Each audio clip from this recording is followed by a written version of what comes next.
হয়েছে না?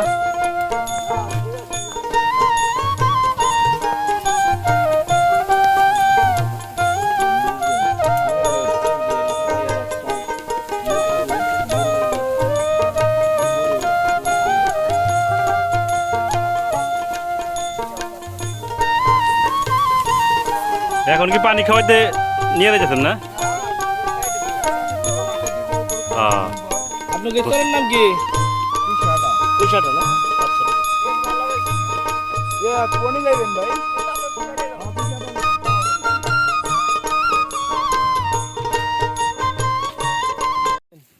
আলহামদুলিল্লাহ ভাই ভালো আছি। আপনারা ভালো আছেন? হ্যাঁ আল্লাহ পাক অনেক ভালো লাগছে। এখানে কতগুলো গরু আনা হয়েছে?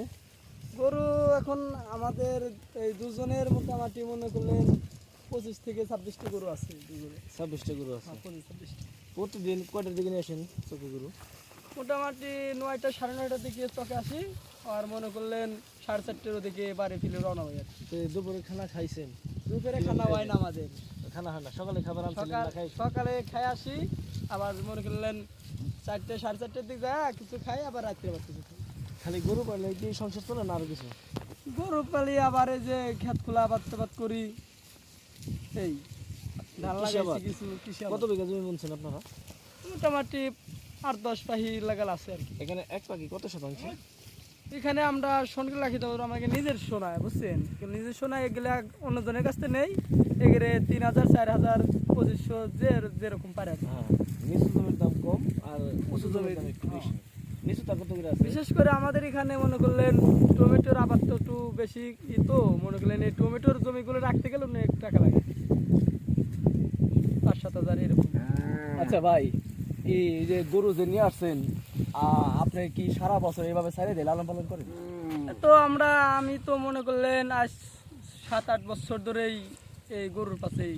তাই আপনি নিজে? আমি নিজে 7-8 বছর। 7-8 বছর। আচ্ছা, তাতে প্রতি বছর কিন্তু একটা গরু আপনার মাধ্যমে বিক্রি হয়? প্রতি বছর বলতে গত বছর আল্লাহর রহমতে 2টা বেচছি, তাই? আবার এবার 4 বছর হয় নাই, আবার আল্লাহ বাচ্চা রাখলে মনে করলেন ওই একটা দেখা যাচ্ছে আর 2 বছর পরে হয়তো। আপনি আল্লাহ বিয়ে শাদী করাইছে? না, বিয়ের সাথে বড় ভাই লইছি, বড় ভাইয়ের এখন মোটামুটি 20 থেকে 21 বছর বয়স, তারও বিয়ে করতে হয়। আপনি এই যে গরু যে প্রতিদিন লালন পালন করতেছে, এটা কি সম্পূর্ণ নিজের খরচ না সংসারে? নিজের খরচই। নিজে রাখি দেন টাকা পয়সা? না, আমাদের নিজেরই, আমাদের ফ্যামিলি সংসারে আর কি, পুরোটা সংসারে। আচ্ছা, বুঝতে পারছি। এই সরে গরুর পাশে লালন পালন শান্তি কিরকম? শান্তি আলহামদুলিল্লাহ ছিলাম। আমরা আর এক নদী পারে ভেঙে গেছে, কারণ আবার এই নদীতে আইছি। আচ্ছা আচ্ছা, নদী পারে আইছি এখন ইনশাল্লাহ ভালোই। তাই? আচ্ছা, এই যে গরু লালন পালন করতেছেন, এমনি এই যে অফুরন্ত জমি যে পতিতপুরে আছে, কিন্তু সমস্যা হয় না? মানা যায় না, বাধা দেয় না? আর বাধা বলতে মনে গেলে একজনে ক্ষতি করলে হয়তো সে একদিন এসে বলে যে ক্ষতি করো না, বাট ভালো করে পতিত জমিতে আপনার বেশি গরু লালন পালন প্রতি জমিতে রাখে। এই যে খেসার গুলো উঠাইছে এখান থেকে রাখতেছি, আবার এগুলো বুনলে পারে এখানে আর রাখতে হবে না। তখন অন্য সাইডে করবেন। আচ্ছা, আর একটা বিষয়, এতে এক্সট্রা কোনো খাবারের প্রয়োজন হয় না? যে আলাদা যে ভুসি বা গমের এগুলা বা দামি যে প্রোডাক্টগুলা এগুলো খাওয়ানোর যে, এগুলো মনে করলে বর্ষার সিজনে মনে করলেন কিছু আমাদের যে রাখা দেয়, যে খেসারি বুনছি, খেসারি ভুসিগুলো রাখা দেয়, ওইগুলা বর্ষার সময় খাওয়ান? বর্ষার সিজনে শুধু বর্ষার সময় কিনা খাবারগুলো দিতে হয়? হ্যাঁ। তাছাড়া সারা বছর তো আপনি ছেড়ে দিয়ে খাওয়ান? সারা বছর তো এগুলো রাখে খাওয়াই, পারলে 2 বোঝা ঘাস গরু কাটি। বাছুর লালন পালনের কোনো ক্ষতির সম্মুখীন দেখেন কিনা? চোর ডাকাত অথবা ডাক্তারি কোনো সমস্যা, এরকম কোনো সমস্যা আছে কিনা?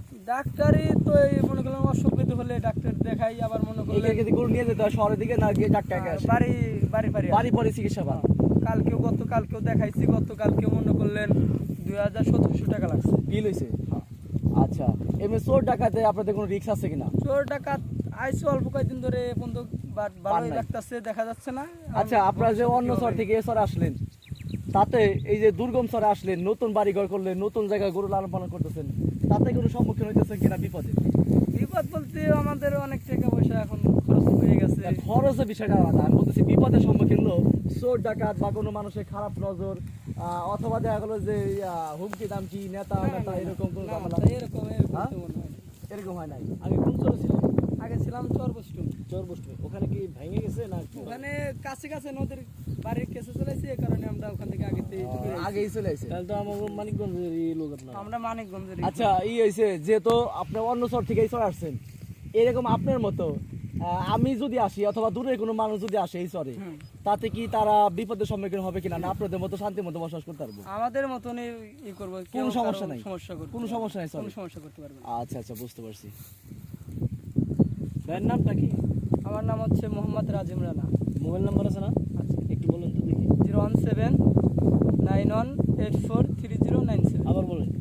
01791843097। আমাদের এই ভিডিও দেখে দূরবর্তী লোকেরা এখানে অনেকে আগ্রহী আসবো চাষাবাদের জন্য, অনেকেই আছে খামার করবো, অনেকে আছে আপনাদের বাড়ি ঘর করবো, শখের বিষয় আছে, করতে পারবো না হ্যাঁ, সমস্যা নেই। যদি আপনারা ফোন দেয় ভাই বোন, যদি আপনি সহযোগিতা এখন সহযোগিতা বলতে এখন আমার কাজ কাম না না থাকলে কাজ আমি ফ্রি থাকেন কোন সময়, কোন টাইমে?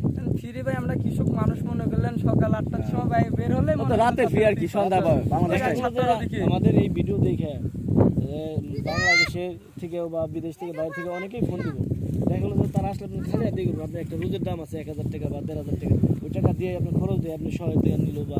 আচ্ছা ভাই, এই যে যেমন আপনি না এক শহর থেকে আরেক শহর আইছেন, ঠিক আছে, এইরকম সেম আপনার মধ্যে থেকে আসতে চায়, ঠিক আছে, হয়তো বাংলাদেশ টাইম সন্ধ্যার পরে আপনাদের কেউ ফোন দেয়, একটু হলে উপকার করেন, এটা কি বুঝতে পারছেন?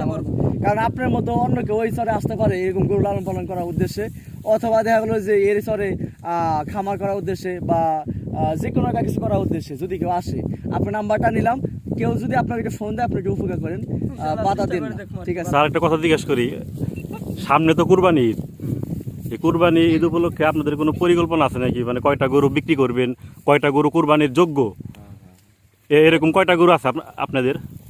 আমাদের গরু আছে, বাট এরকম কোরবানি দেওয়ার মতন কুরবানি দেওয়ার মতো এরকম নাই। এমনি আপনাদের কাছে ব্যাপারীরা আসে না গরু নেওয়ার জন্য? আসে, অনেক জায়গার থেকে ব্যাপারে আসে গরু কেনার লাগে আর কি। এর আগে বিক্রি করছেন না? গত বছর বিক্রি করছিলাম দুইটা, মানে এটা কি কুরবানি ঈদে? কুরবানির দিই, গত কুরবানির দিই। এই গরুগুলো কোথায় নিয়ে যান বিক্রি করার জন্য? এগুলো মনে করলেন তোমার এই যে আড়িশে কিছু নেই, আবার মনে করলেন গাবতলি নেই। মানে এখানে আপনাদের কি এখানে এসে গরু নিয়ে যায় না আপনাদের নদী পার করে দিতে হয়? মনে করলেন এখান থেকে যদি আমরা বাড়ির পার থেকে বিক্রি করি, তারা মনে ব্যাপারীরা নিয়ে যায় যে যেখানে ভালো লাগে তো এখানে। আর মনে করলেন আমরা যদি ব্যাপারীর কাছে না বিক্রি করি, আমাদের মন্দে সদাই আমরা আড়িশও নিতে পারি, নদী পার করে নৌকায় করে, আবার গাবতলি নেই, যেখানে আমাকে ভালো লাগে আর কি। ঠিক আছে, ধন্যবাদ, ভালো থাকবেন। হ্যাঁ, আচ্ছা। আসসালামু আলাইকুম। ঠিক আছে, ওয়াটার খাবো।